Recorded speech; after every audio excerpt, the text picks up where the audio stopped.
비하인드 뉴스 시작하겠습니다. 박성태 기자, 첫 번째 키워드 열어볼까요? 첫 키워드는 지만원의 배후 조종으로 잡았습니다. 뭐 이번에 계속 좀 화제가 되고 있기는 하더군요.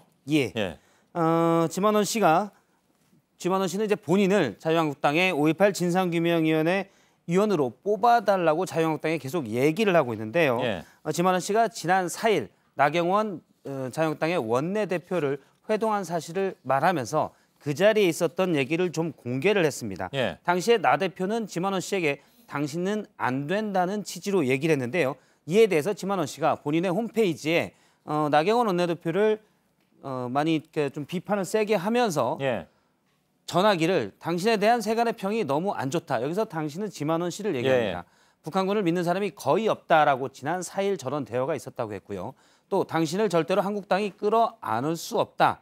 대신 다른 사람을 내보내 배후 조정을 하면 안 되겠느냐라고 나경원 원내대표가 지 씨에게 얘기했다고 주장했습니다. 배후 조정이란 단어도 눈에 띄긴 하네요. 그렇습니다. 제가 그래서 당시 참석자에게 배후 조정은 대체 무슨 말이냐라고 물었더니 일단 지 씨를 달래보내기 위해서 한 말이지 실제 그런 일은 일어나지 않을 것이다 라고 얘기를 했습니다. 지만원 씨는 나경원 원내대표를 상당히 호평을 많이 했는데요. 어젯밤 늦게 올라온 글을 보면 나경원 원내대표가 63년생으로 본인보다 21살 아래인데 아버지뻘 되는 사람을 앞에 놓고 인간적인 모욕을 했다라고 얘기를 했습니다.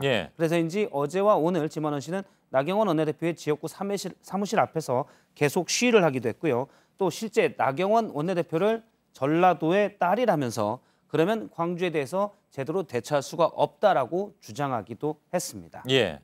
전라도의 딸이라고 하면서 그런 말을 하는 것도 좀 이해하기는 힘들긴 한데. 일단 나 대표는 서울인가요? 그렇습니다. 서울서 나고 자랐습니다. 다만 지난 2011년에 한 호남 향후에 다른 의원들과 함께 참석한 적이 있습니다.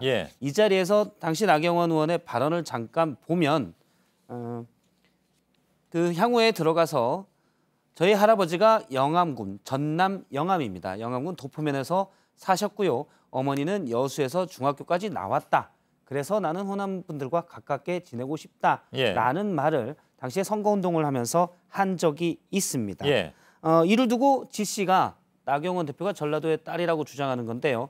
그렇게 한다고 하더라도 전라도의 딸이어서 어떻다라는 표현은 지역 차별적인 발언입니다. 전라도의 딸이건 말건. 그렇습니다. 앞서 얘기한 대로 이제 배후 조종 얘기는 지만원 씨가 그렇게 주장하는 건데 당시에 참석자는 전혀 그런 맥락은 아니었다고 얘기했고요.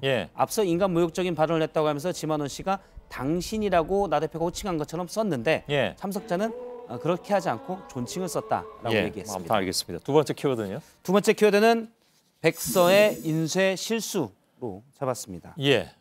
무슨 백서를 얘기합니까? 민주당의 19대 대통령 선거 백서가 나왔었는데요.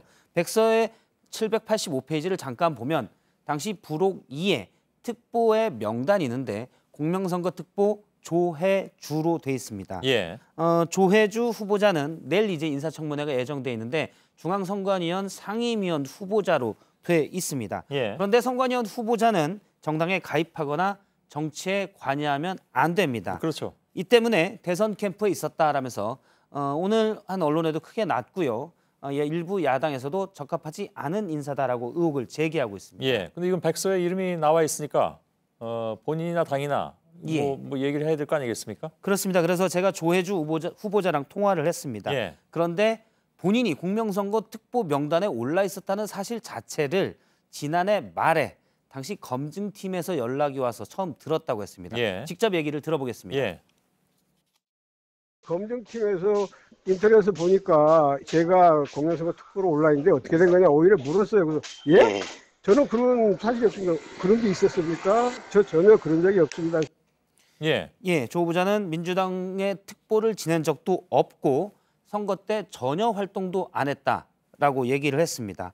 그래서 민주당으로부터 그런 활동을 안 했다는 확인서를 받아서 검증팀에 제출했다고 하는데요. 뭐 당 근처에서 활동한 것도 없다고 하고요. 그러면 과연 백서에 어떻게 이름이 올라가게 됐냐? 제가 이제 민주당 관계자에게 물어보니 일단 민주당에서는 당시에 특보에게 준 위임장이나 위촉장의 내역을 쭉 살펴봤는데 조혜주 후보자의 위임장은 발급 기록이 아예 없다. 그리고 활동 기록도 없다라고 얘기했고요. 그래서 인쇄 잘못이라는 얘기인가요? 그렇습니다. 예. 백서 자료를 취합하고 편집하는 과정에서 잘못 기재된 것 같다고 했고요. 물론 잘못 기재돼도 왜 하필이면 조혜주 후보자 이름이 떠올랐냐라고 물으니까 이 부분은 이제 민주당에서는 제대로 답을 못했는데 조 후보자 측에서는 본인이 선거 관련 국민대 강의 교수도 하고 많이 그런 활동들을 해왔기 때문에 연상되지 않았겠냐라고 추정했습니다. 예, 알겠습니다. 그런데 왜 하필 뭐 이런 생각은 드는군요. 예. 세 번째 키워드 뭐죠? 세 번째 키워드는 장영자의 당당한 팩트로 잡았습니다. 예, 오늘 네 번째 구속돼서 재판을 받은 날인가요? 예. 그렇습니다. 재판에 출석을 했는데요.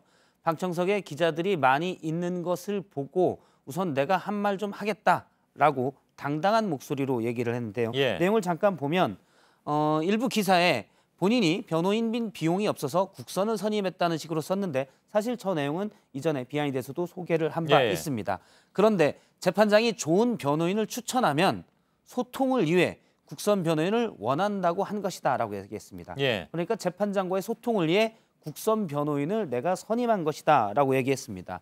마치 재판장이 이렇게 하라고 얘기한 것처럼 오해를 살 수가 있어서 재판장이 바로 변호인이 어떻게 위임되는지는 모르고 없으면 안 되기 때문에 국선 변호인이라도 선임하라고 한 것뿐이다라고 얘기를 했습니다. 예, 재판장하고 소통하기 위해서 국선 변호인을 선택했다는 얘기는 좀 생소하긴 하네요. 예, 오늘 재판장에 참석했던 기자들도 방청석에 있던 기자들도 잘 납득이 안 되는 주장이라고 얘기를 했습니다. 예.